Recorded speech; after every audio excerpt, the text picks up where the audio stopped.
حضرت امام شافعی فرماتے ہیں میرے علاقے کا ایک نوجوان تھا، عالم فاضل نہیں تھا پر نیک بڑا تھا، میرے ساتھ حج کرنے آ گیا اور مجھے وہاں جا کے پتا چلا وہ بھی آیا ہوا ہے۔ فرماتے ہیں وہ حج میں بڑی کوشش کرتا اس سے ملنے کی، تو کہتا حضور کیا حج میں باتیں کرنی، رب رب نہ کریں۔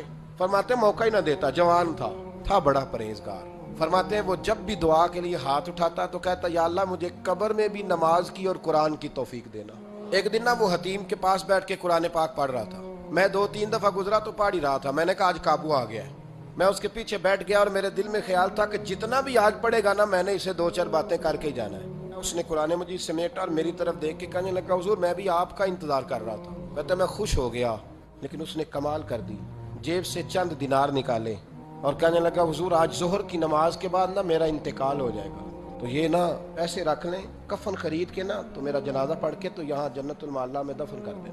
امام صاحب کہتے ہیں میں اگلے لفظ کہنے لگا تھا کہ مجھ پہ سختہ آ گیا، کہنے لگا حضور مہربانی کر دیں کہ آپ میرے علاقے کے ہیں۔ میں چپ کر گیا۔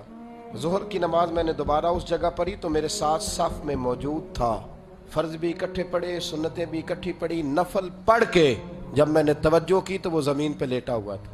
آپ فرماتے ہیں میں نے غسل دیا، کفن دیا، دفن کر دیا۔ کئی سالوں کے بعد میں دوبارہ آیا، اسی جنت المعلا میں مجھے ایک اور جنازہ پڑھنے کا موقع ملا۔ میرے دل میں ہمیشہ خیال آتا تھا کہ وہ تو کہتا تھا یا اللہ قبر میں بھی قرآن کی توفیق دینا، تو یا اللہ مجھے دکھا وہاں پڑھتا ہے کہ نہیں پڑھتا۔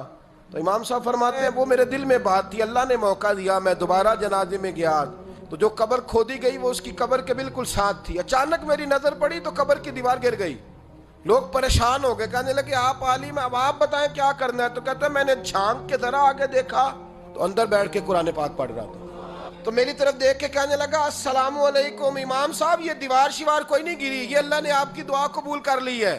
آپ کو پتہ چل گیا نا رب نے مجھے قبر میں بھی قرآن پڑھنے کی توفیق عطا فرمائی۔ بھائی قرآن پاک سے دلچسپی، شوق پیدا کریں، ذوق۔